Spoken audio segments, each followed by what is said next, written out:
March Madness is the greatest sporting event of the year. Actually, my bad, MDK Supreme won. In my opinion, it's the greatest sporting event of the year. So today in this video, we're going to recap all 8 games from the third day of the tournament and day 1 of the round of 32. Game 1 took place between 7 seed Dayton and 2 seed Arizona. The Flyers got down big early in this one, 40-23 with 2:44 to go, but would go on a 10-0 run to finish the half down 7. And in the second half, Dayton would get it as close as 4 numerous times, but would go without a field goal from the 10-minute mark to the 6:37 mark in the second half. Arizona wins this one 78-68. Arizona's defense was just too much for Dayton in this game, as they shot 40% from the field and 29% from 3, which just isn't going to cut it from a team that is 24th in the nation in offense and 4th in the nation in 3-point percentage. Future first-round NBA draft pick Deron Holmes did all he can to keep his Flyers in this one, finishing with 23 and 11, but Dayton just had 2 points off the bench. I'm getting more and more intrigued by this Arizona team. According to KenPom, they're ranked 9th in offense and defensive efficiency in the nation. They'll be matching up with the winner of Baylor Clemson today for a shot at the Elite 8, but the Final Four is what's really on the Wildcats' mind. They haven't made one since 2001 with Gilbert Arenas and Richard Jefferson. This video is brought to you by StatHead. StatHead is your all-access pass to the Basketball Reference database, and it's also a search engine that allows you to answer questions about basketball history in seconds. I personally use StatHead in almost every single video of mine,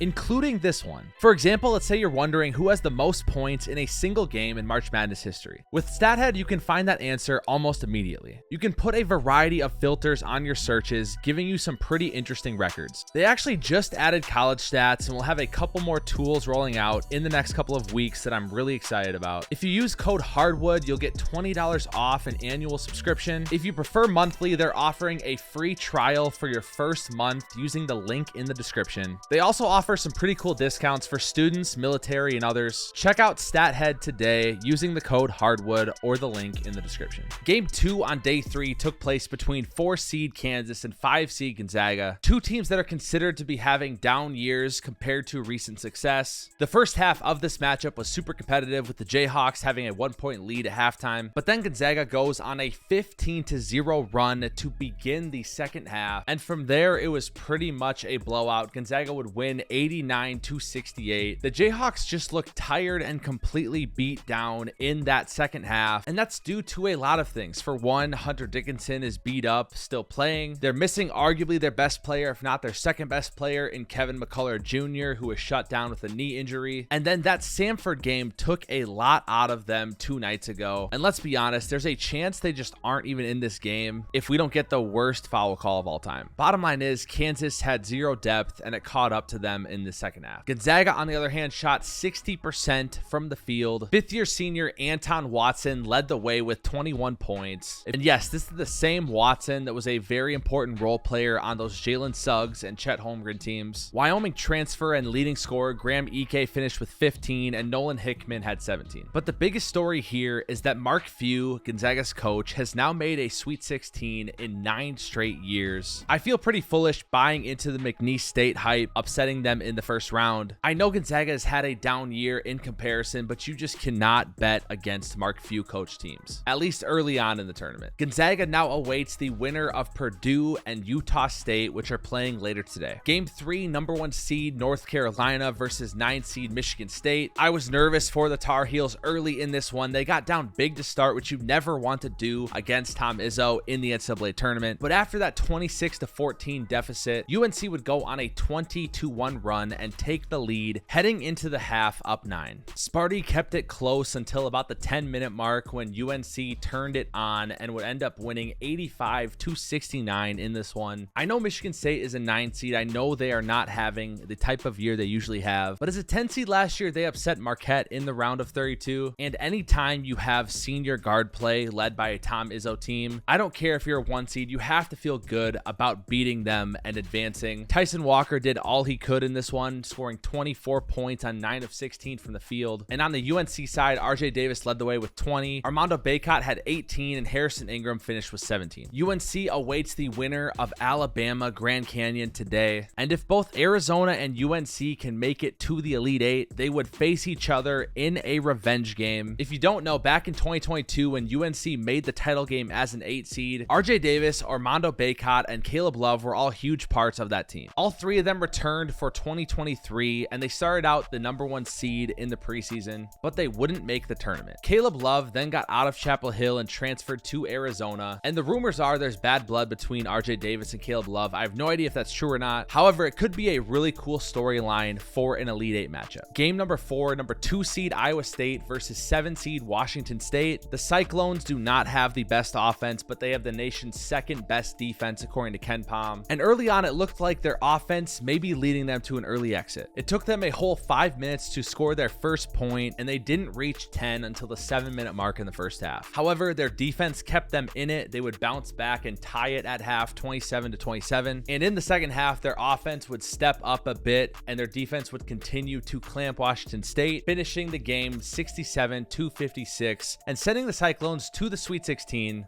for the 7th time in school history. Iowa State has never, in fact, made a Final Four, unless you include 1944 when there were just 8 teams in the tournament. So if ISU wants to make their first legitimate Final Four appearance in school history, they have a lot of work cut out for them. Matter of fact, Ken Pomeroy put out this brilliant tweet I have to share with you. Iowa State was unranked in the preseason top 25. No team that has been that and has finished as a top 2 seed in the tournament has ever made a Final Four. If they're able to do so, they won't just be making school history, but tournament history. Head coach TJ Otzelberger deserves a ton of credit. He inherited a 2-22 team in 2021 that went winless in the Big 12, turned it around to a Sweet 16 appearance that next season in 2022, made the tournament in 2023, and here we are in 2024 being a 2nd seed making the Sweet 16. Game 5 was one of the best games on this slate. 11 seed NC State versus 14 seed Oakland, a bid stealer who won 5 games in 5 days in the ACC tournament, forcing their way into the field, versus a darling mid-major that stole the hearts of America on Thursday when they defeated Kentucky. This game was back and forth the entire way and would actually end up going to overtime. The Grizzlies would throw the ball away at the end of regulation in what I thought was an incredible opportunity to win the game right then and there. But in OT, it just seemed like Oakland was tired. The size and the physicality of NC State had kind of gotten to them, and they would fall 79-73. Oakland shot really rough in this game, 36% from the field. Their star, Trey Townsend, did everything he could to keep his team in this game, putting up 30 and 13. And the hero of the first round of the tournament, Jack Golke, would finish with 22 points on 6 for 17 from 3. But they just didn't really get much from the rest of their team. If Oakland could have pulled this win off, they would have been just the 3rd 14 seed of all time to make a Sweet 16. As unfortunate as it is that we didn't see that happen, at the same time, NC State is an incredible story in their own. DJ Burns would finish with 24 and 11 on 9 for 12 from the field in this game. Simply put, he was just too big for Oakland. This marks the first time the Wolfpack have been to the Sweet 16 since 2015. And the last 4 times they've been there, in 89, 2005, 2012, and 2015, they failed to make an Elite Eight. They'll meet the winner of Marquette in Colorado for a chance to beat that 38-year streak. Game 6, Tennessee, a 2 seed versus Texas, a 7. Both teams struggled from the field shooting, but Tennessee seemed to be in complete control of this game up until the final minutes. Max Abmas would cut the lead to 1 with 30 seconds left, and then Jonas Adu would make both free throws, extending it back to 3, before Max Abmas missed a potentially game-tying 3 with 13 seconds to go, and 2 seed Tennessee would move on 62-58. I told you guys this game was ugly. Texas shot 36%, Tennessee shot 33%, but I'm not too worried about the Volunteers. Their defense is elite and their offense is good. It just seemed to be one of those grinded out games, and they did that. Tennessee is now 1 step closer to making their 2nd Elite Eight, their first since 2010, and more importantly, their first ever Final Four 4 in program history. Game 7, 3-seed Illinois versus 11-seed Duquesne. I'm not going to cover this game too much because Illinois dominated it from start to finish. It was by far the least competitive game on the day. Terrence Shannon finished with 30 on 10 for 14 from the field.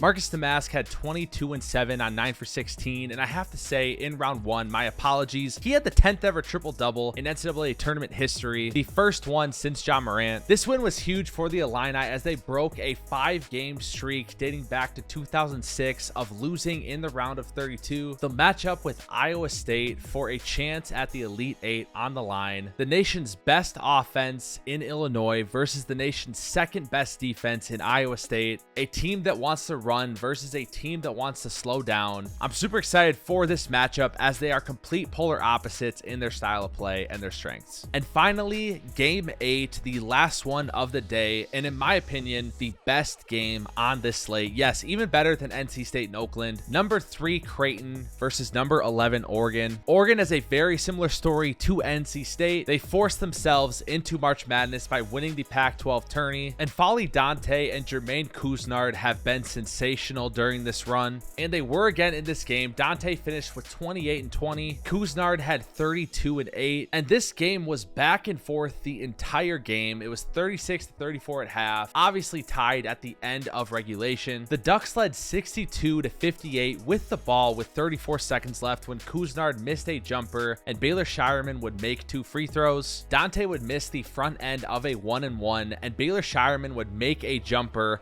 tying the game and sending it into overtime. In the first overtime, Jermaine Couisnard would hit an incredible 3 with 18 seconds left, tying the game before Trey Alexander missed a jumper as time expired. But the second overtime was all Creighton, outscoring Oregon 15 to 2. You could tell Oregon had just completely lost all of their legs. Couisnard was exhausted. Dante was exhausted. Senior guard Stephen Ashworth came up huge for Creighton with 21 points. This felt like a game to me that Oregon gave away at the end of regulation, being up 4 with ball with 30 seconds left. You should almost never lose. But props to Creighton. This is their 3rd time in 4 years making the Sweet 16. They made their first ever Elite 8 last year. We'll see if they can make their first ever Final 4 this year. That concludes our day 3 recap. If you enjoyed this video, I'm recording this early Sunday morning. I'm excited for the slate we have today. All I'm asking for is Tyon Grant Foster to lead GCU to a Sweet 16, and fine, maybe a James Madison Sweet 16 appearance as well. I feel extremely confident saying that Texas A&M is going to give Houston a hell game. Colorado is going to be a problem for Marquette. I'll post the day 4 recap video tomorrow. You can also check out my recap videos for Thursday and Friday here, and as always, thanks for watching, and we'll see you on the hardwood.